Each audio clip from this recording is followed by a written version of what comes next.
guess I'll throw a tough one out at you right from the get-go. But you're a catcher. You obviously get to see this new pitch clock rule from both perspectives with the pitcher and as a hitter. Just wondering what your thoughts are on it and how you guys have adjusted to it so far. Yeah, there's definitely some things I like about it and some things that kind of aren't the best. Like Jordy mentioned a minute ago, like the strike three on Bear, like that sucks, I'm gonna be honest. But part of it too, it speeds up the game. Like if Thatcher's in a rhythm on pitching side, he's on. Like y'all saw on Tuesday, like he got in a rhythm, he got his stuff down. That dude's almost unhittable. So I mean, there's pros and cons. So you really I just gotta look at it in a positive way. Like how's it gonna help us? Don't focus on the negative. So. Can you tell that most of the pitchers like having a rhythm, or is it differing for a lot of the guys on the staff? I mean, just from your perspective, do some guys settle in better than others, the new rule? Yeah, I mean, I think all athletes like a rhythm. Like a guy in basketball likes to be, like his jump shot's got to be in rhythm. Like it's just part of like human nature. Like in the box, everything you do before the pitch, load, step, like everything wants to be in rhythm. It just feels comfortable, and so whatever they can do to get that rhythm and feel comfortable, I feel like that's when they have a lot of success. Brady, coming out of high school, Jay kind of talked about it a little bit, how hard he worked to get you here. I know the draft was obviously in your mind. How did you weigh professional baseball versus coming here, and how tough was that decision? It was, I mean, college baseball is always something I saw. Like I watched all the games on TV, and I was like, "Holy, that environment looks incredible." Like that's just something I want to do. Like, I mean, I'm a young guy. Like I came out young out of high school. I skipped my junior year. Like, it's just something I saw and I was like, hey, like I want to do that. Yeah, it was tempting, but I felt like for me and my development, Coach Johnson, there's no other better guy to like develop from than Coach Johnson. I just felt like that's what's best for me and my career, and I want to win a national championship. That's one of my goals. So, yeah. How much harder is it to sort of disrupt the timing of a pitcher when there's a clock literally timing you as to when he has to get into his delivery and whatnot? Yeah, I mean, sometimes y'all might have seen so far, like it'll be like at 11, I'll be like, hey, get on the mound. Like that's just something you got to do. Like I think they would admit to it too. You'd rather be a little disrupted and like a little thrown out of your rhythm than 0-1, ball one. Like, so I mean, that's just something you got to deal with. It's just part of the game. I mean, not everything's gonna be how you want it. Yeah, there's things that get thrown at you that you just gotta have to adjust to. So. What did you feel like you needed to adjust to coming to LSU? What did you really try to work on to be ready for? And I know there's improvement right from the fall to the spring, but where do you think you did the most? I would just say like defense and consistency. Consistency, like there's times in high school where I was a really good player, and there's times where I kind of struggled. Went through like a 2-game stretch, 3-game stretch where I struggled a little bit, and so just honing in on my offense, like not swinging at balls is a big thing, and Coach Johnson's the best at teaching how not to swing at balls. So I mean, like just really seeing the pitch, tracking it, and being consistent with it, not chasing. I mean, a leadoff walk, like when me and Jordy got on base, dude gets a home run. Like that's why the walk's important, because there's so many good hitters behind me. Like every guy in the lineup's a great hitter. So I think that's just improving on my walk and swing decisions was a big part of it. You have two pitchers that you worked with that were catchers, or started off as catchers, in Paul and Thatcher. Is there a rapport there? Do you notice it? Yeah. Yeah. So Paul's awesome. Like he still helps.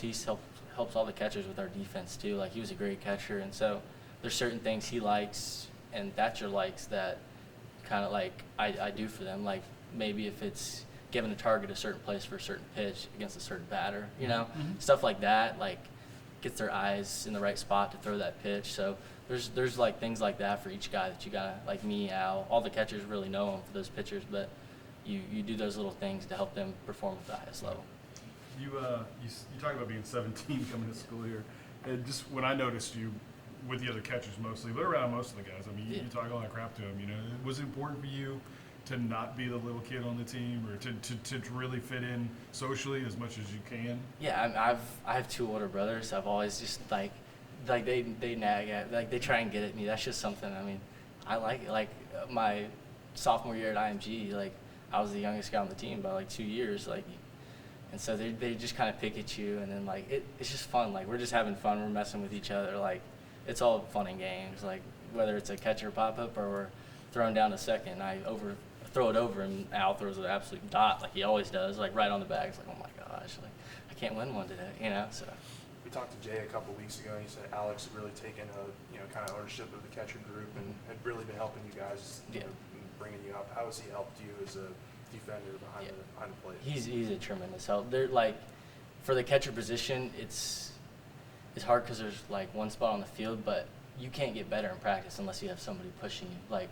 he's part of the reason I've developed a lot since I've been here. Like, he's a very good player, and like that pushes me in practice. Like, okay, like he's doing this way. Like, well, I'll ask him like, hey, like, why do you do that? How's it helping you? And he gives me like feedback, and like we'll go in like after practice and work together and like trying to perfect the little things on like both sides of our game. So, I mean, he's a great player, great defender. As a catcher, how often are you sort of communicating with Wes Johnson, just sort of the game plan as to what you guys are going to do on a given day? Yeah, it's all the time, every day, every practice. Just, okay, who we got in the lineup against Butler? Who we got in the lineup against Lamar? We got coming up. You know, there's so many things, and for each pitcher, it's different. How they attack hitters, how they set them up, what's their kill pitch, all those different things that you just got to have in like the back of your head when you're sitting back there watching the clock go down. But yeah, so it's just he's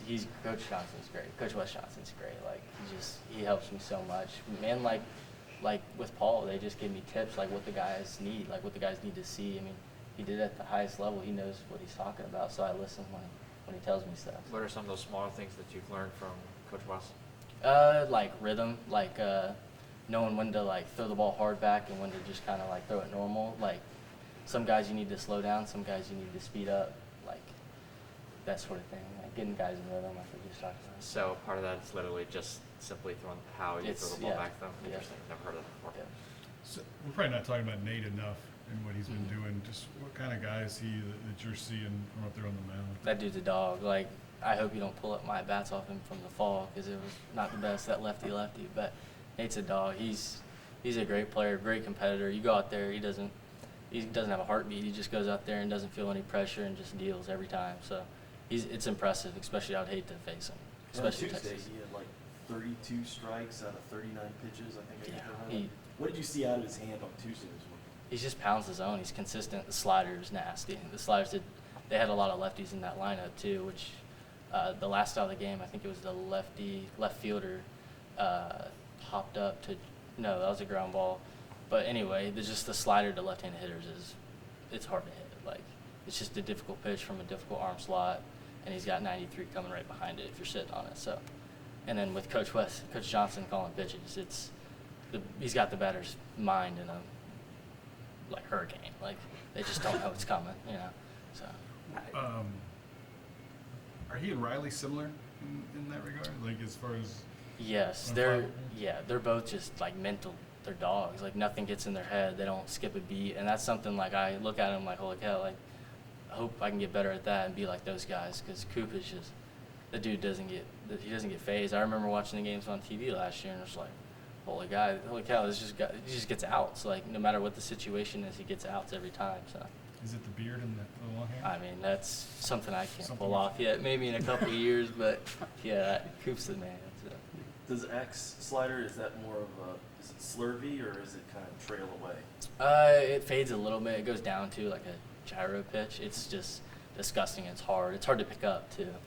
The spin on it. It kind of looks like a little cut fastball, and then it just dives straight down. So it's nasty. Is it hard to catch?